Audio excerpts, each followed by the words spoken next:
Hey everybody, I'm at Sisu Farms with Isla Holly, and we're going to do a farm tour. But Isla, tell everybody how you got into regenerative agriculture.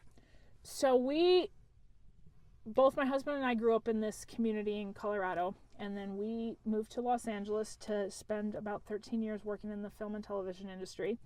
And that's where our 4 children were born. And my oldest son developed really extreme food allergies at a very young age, to the point where he was reacting to foods I was eating through breast milk, to the point where his eczema was so bad we had to sew all of his baby sleepers shut at the hand so he couldn't scratch himself until he bled. And at that time, my choices were go on his allergy protocol diet and continue to breastfeed, or put him on a ridiculously expensive formula. And I truly believed in the benefits of breast milk anyway. And so that forced me to suddenly start reading food labels for the first time in my life, other than like looking at them for Weight Watchers points. And it became overwhelming to realize how much was in our food that I didn't expect. How many places I was finding soy and dairy and eggs that you didn't expect it. And especially the soy and dairy. And I went on his allergy protocol and got through that, and then got pregnant with our second child and kind of went off of that diet and ended up gaining 80 pounds during that pregnancy. Oh, that's no fun. Partially because I hadn't eaten ice cream in 18 months, so I was really excited, and that was a bit of a problem. And then he was born with a different set of food allergies, and I needed to lose some serious weight. So that's where I did a Whole30, which is a really clean eating protocol for 30 days. You give up grains, dairy, soy, sugar, and gluten. And when I tried to reintroduce a bunch of those foods, I got so sick. And so I started to transition all of us, and both my oldest son and my husband had serious sleep disturbance issues prior to changing our diet, and they both started sleeping better. Atticus outgrew almost all of his food allergies. He's now only allergic to 4 tree nuts, but everything else that he was having allergic reactions to went away once we cleaned up our diet. That's beautiful. And at that time we were living in LA, so we were getting beef from my father-in-law, who was raising beef, who started the cattle we have now. And then we were starting to shop with smaller regional and local farms, and that's where I really started following some of the godfathers of this regenerative movement, farmers like Joel Salatin, Gabe Brown, Will Harris.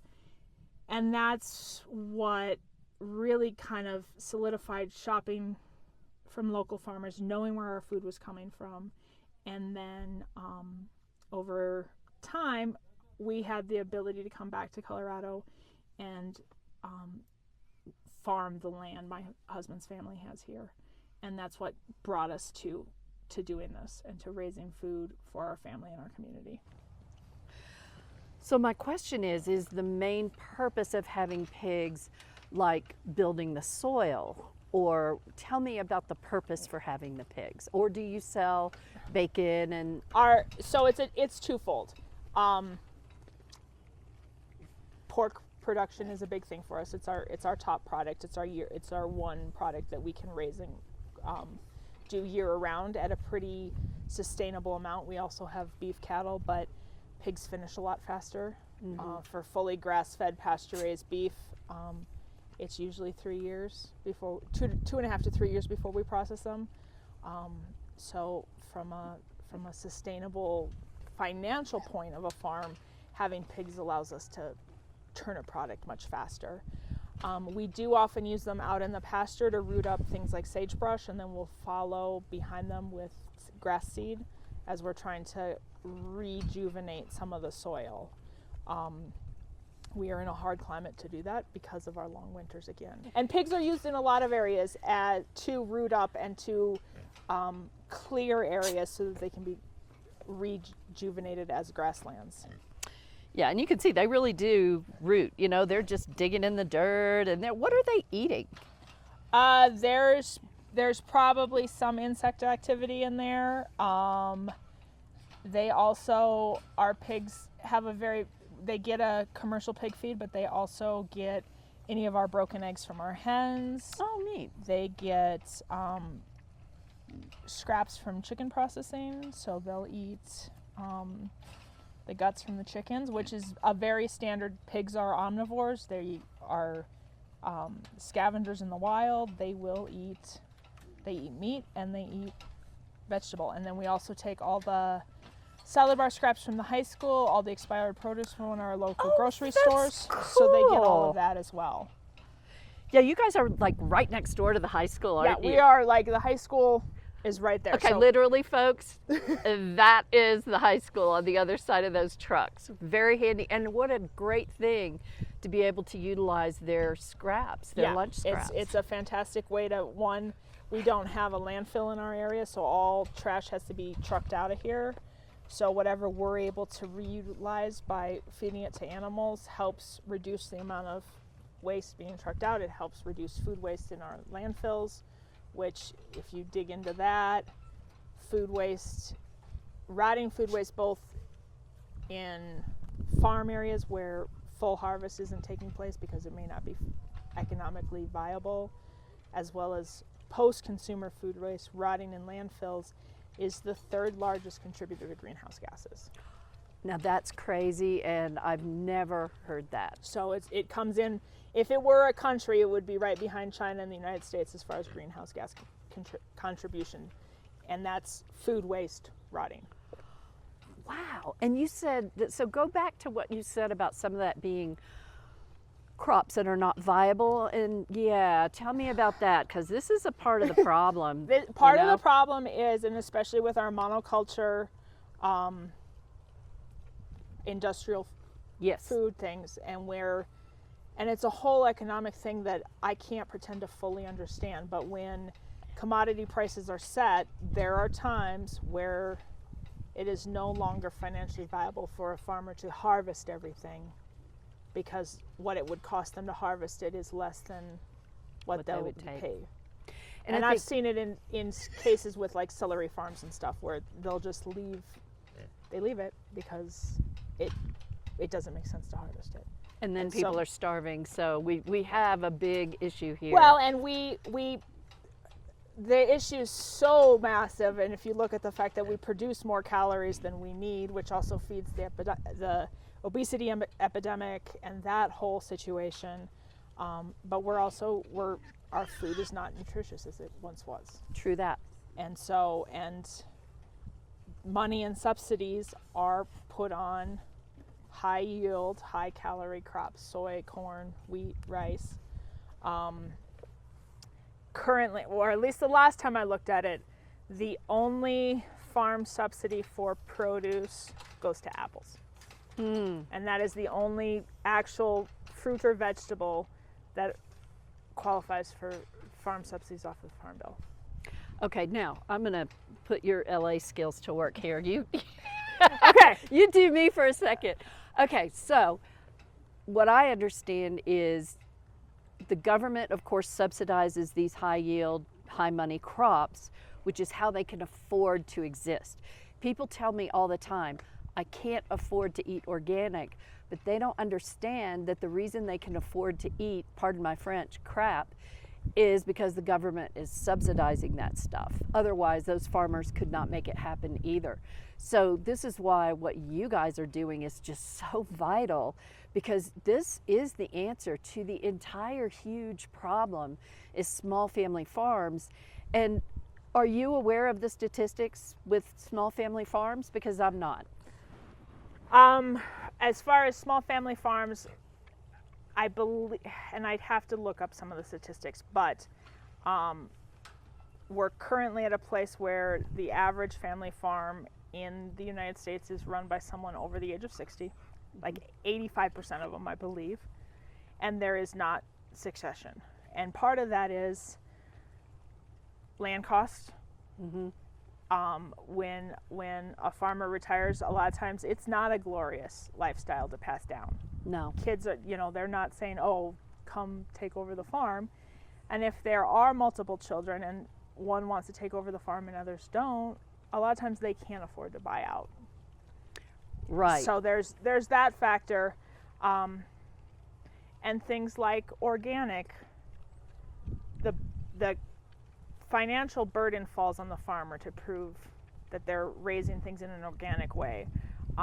To be able to stamp organic, you have to be under organic principles for 3 years before you can even use the organic label.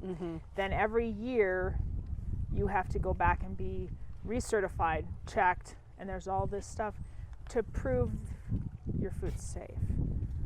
But conventional farmers are subsidized to use fertilizers, pesticides, and other inputs that in a lot of cases are outlawed in the rest of the world. Right. Okay. We're going to have some fun with this. So this is why it's so important that you get to know your farmers, because you just can't depend on a label. Listen, there are so many things labeled organic that have gotten into trouble because when you get down to the nitty gritty, so the way the laws work and labeling laws, they agree with me. They say, yes, preach it, girl.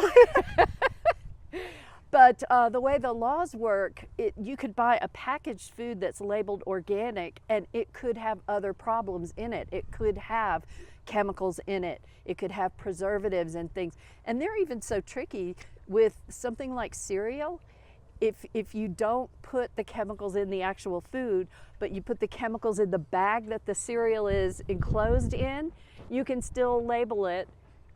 On the label, it does not have to list those chemicals. So people, you gotta really do your homework, and this is why it's so important to meet with farmers in your area, or even like we're doing here, get to know farmers that may not live close to you, but many of these farmers ship. Let's talk about that. Yes, we currently don't ship because I'm able to market to enough of a area around us and in the Denver metro area. Shipping carries a whole nother set of challenges, and especially now having consistent delivery with some of our carriers is becoming more problematic. The additional part of that is when I've priced it out, packaging for shipping ends up being $20 to $25 per box just for the packaging. And we already have a premium priced product, and so it makes it harder. And that's why when you can, finding local farmers is great. And then there are some fantastic regenerative farms that do ship, that they're on a bigger scale. They've been doing this 20, 30 years, and they're able to carry that because they have the scale. And one thing quickly about commercial organic is oftentimes those are still coming off of monocropped large scale farms where they're raising lettuce, and a lot of times that's also shipped thousands of miles to go from the fields in California where it's raised to Washington, New Jersey, and then back to so it's the mileage on our food is a big factor. And I, even in this scale, wasn't aware of it until a couple years ago. I drove through Utah and I was driving by big feedlots, and there were no grain silos, and there were giant stacks, like stacks of hay the size of big box stores. Wow. And the light bulb went off, and I'm like, this is the grass-fed beef I'm buying at Costco, or it's still raised in a feedlot.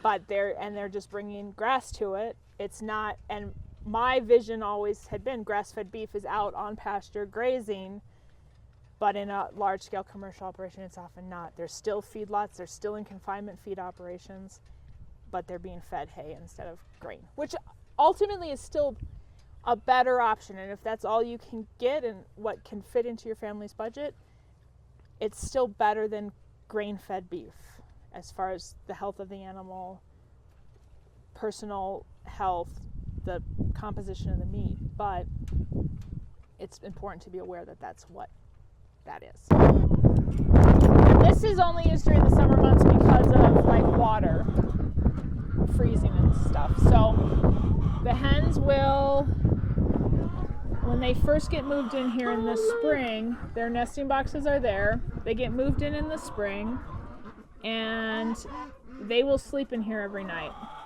And you can see some eggs peeking out. And they, we train them. So the first 3 or 4 nights after we put them in here, we keep them in for 2 nights and 1 day when we first put them in, so that they establish this as their nest. And they can come and go as they please. You can see right here. And then at night, they will go. They're trained to go in. So when the sun sets, they all just go in and they're safe in there. And then we can shut the doors so they can't get out first thing in the morning. And then we will move it. And every 2 to 4 days, we move the camper. You notice the floor is expanded metal, which means all the manure falls through the floor. Down. So they were just there 2 days ago. And then we'll keep them here for a couple days, and then we'll move the paddock again, and they will go into a whole new area. And that does a number of things. It helps spread the manure. Chicken manure can be really hot, especially when it's concentrated, so it can burn soil. But when it's moved around and laid in controlled amounts, it's actually very beneficial to the soil. And then as you can see, they're scratching and pecking and moving it around. And then they're also, when they get moved to a new paddock, they're on completely fresh ground, which lowers chances of pathogens and other, it just makes the birds overall healthier. It's just a great way to do it. It's a perfect way to raise them. For independent producers raising turkeys, the financial cost is so much different. That's where I see the biggest variance in our price to sell a Thanksgiving turkey compared to what people can get. And I know our stores often make it so, come and spend $150 in groceries, you get a free turkey. Well, whole Thanksgiving turkeys at the grocery store are really kind of a byproduct of the industrial turkey industry. A majority of the turkeys raised in this country are raised for things like deli meat, turkey bacon, ground turkey. Whole turkeys are just kind of a little piece of the market that they can tag on during that very short season. Whereas we're specifically raising them for Thanksgiving. Yeah. So tell me this, what's the difference? So when you look at a factory raised turkey where they're just so confined and all of this, so obviously the health and the life of the turkey is vastly different than what these guys here are experiencing. Yeah. Well, these birds are out on soil in the sunshine, eating grasshoppers. They have the wind, and most industrial birds, even if you get free range birds, and that's a whole nother rabbit hole you can go down as you look at the greenwashing as far as labeling with poultry. Yeah, talk about that. So free range just means that birds in a barn have to have access to the outside. And a lot of times that can mean in a barn with tens of thousands of birds, there's one door at the end that maybe has a couple hundred square feet of yard. Now, I always think about it, I was liking it to if you're at a big party and there's another bar way over there, but you're visiting with people, you may never get to that other bar because there's so much happening between here and there. So there may be a few birds that actually venture outside, but they're also going to stay where most of their companions are, what everyone else is doing. Birds flock. Birds of a feather flock together. They're not going to just go and explore that. So that's another place where knowing the farmer, knowing where your meat's coming from is so important, because you can actually have a conversation. Were these birds outside? Were they pasture raised to the point where they were rotated? And that's another marketing thing. You think of free range, I think of this. This is free range, right? And yes, you have these giant pens that these guys are in, and these pens get moved. How often do you move these pens? The paddocks for these guys get moved. Again, it's similar to the cattle, kind of as their forage is coming down. So between every 4 and 8 days, depending on the size of the flock. And so they're ranging. They don't have access to the whole field. they don't but have in access pieces. to the whole. And there are a lot of pasture-raised operations that do what we're doing without the electric fence. We use the electric fence because we are right on the edge of town, and we have a number of urbanized predators. And when I say urbanized predators, those are fox and coyote that are not afraid of people. I have some friends who have a similar egg camper about 15 miles west of us, and they're on a couple thousand-acre ranch where there's not a lot of human activity. So their presence out in the camper every day with their hens is enough to drive the fox, to keep the fox away. So they don't run the electric netting. I live in an area where the fox den is right behind the high school, and people will actually put dog food bowls out to feed the fox and coyotes. So our presence here is not enough to deter those predators from our birds. So we use the electric netting, we use the guardian geese as an added layer of protection to protect our flock from those predators.